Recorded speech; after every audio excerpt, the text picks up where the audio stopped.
Hello, my name is Graham McCulloch, and this is my video responding to and answering the question of is it the system or the people running the system that causes the variances that we see in outcomes among different groups of people?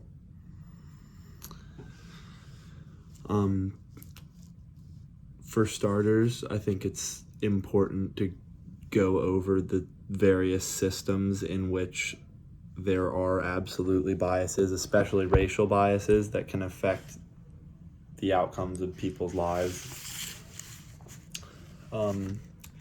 Firstly, in education, the suspension and expulsion rates are significantly higher for students of color than they are for white students, with black students receiving 3 times more suspensions and expulsions than white students. And of those suspended or expelled students, 23% of them will end up in the juvenile justice system at some point, which is known as the school to prison pipeline. And students who have been suspended in the past are also 2 times more likely to drop out. In addition, there's opportunity gaps that are built into education, which are largely fueled by redlining, which I'll talk about a bit later. But that just pertains to the funding, the resources that are made available to certain students, and certain schools for that matter. And redlining, which, like I said, I'll go over later, but it also bias towards that has also been showed in college acceptance. So there's various ways in which the educational system creates those variances in outcomes for people. In the criminal justice system, much of the criminal justice system was built in the Jim Crow era. So at the time, it was essentially made with the intention of keeping people of color in a disadvantaged position. And the roots of that are still very much present. Through racial profiling from the police, with the arrest rate of black people being 2 times that of the arrest rate for white people for misdemeanors and petty crimes. And there's also evidence of racial bias in death penalty sentencing and judging in general, with harsher verdicts being given to people of color.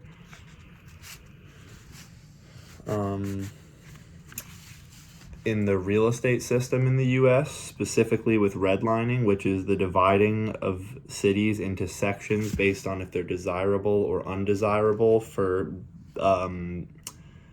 investment. So it's used by a lot of banks and insurance companies to deny black people specifically services based on race.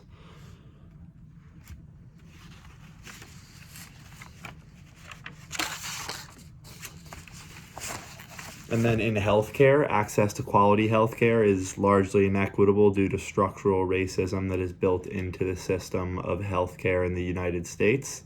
This is yet another system that was largely established during the Jim Crow era, so a lot of those deeply racist roots are still there. This became very evident during COVID, in which people of color died at a significantly higher rate than white people. Died in a healthcare facility at a significantly higher rate than white people. Additionally, with health insurance, people of color are not only less likely to have health insurance, but if they do, they're often covered at a disproportionately lower rate. And then in the labor market, people of color receive fewer job opportunities, which results in a higher unemployment rate amongst people of color. They also receive lower pay, worse benefits, and often significantly less job stability.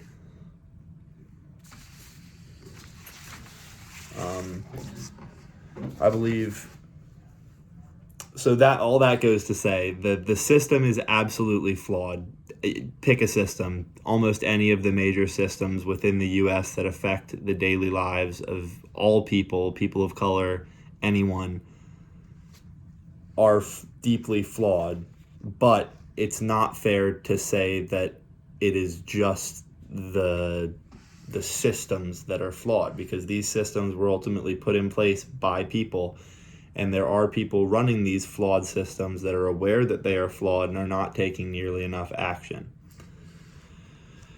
And as for how I believe this can be dismantled and addressed, I think the simple answer is, eliminate redlining and all the other horribly racist systems, tear them down to their core and rebuild them with racial equity at the forefront of the minds of everyone involved in the rebuilding of these systems. But more than that, in a more general way, it's going to take radical action from various people in very powerful positions. It can't just be one, and it can't just be a notion that stuff needs to change. There needs to be serious, radical action taken to make these necessary changes in the system. But for a specific example, I think the most important thing right now, especially for schooling and real estate, is to eliminate redlining, even though it is technically illegal and it's going to be hard to root from the system entirely because of that. It needs to be done away with entirely. And that is all.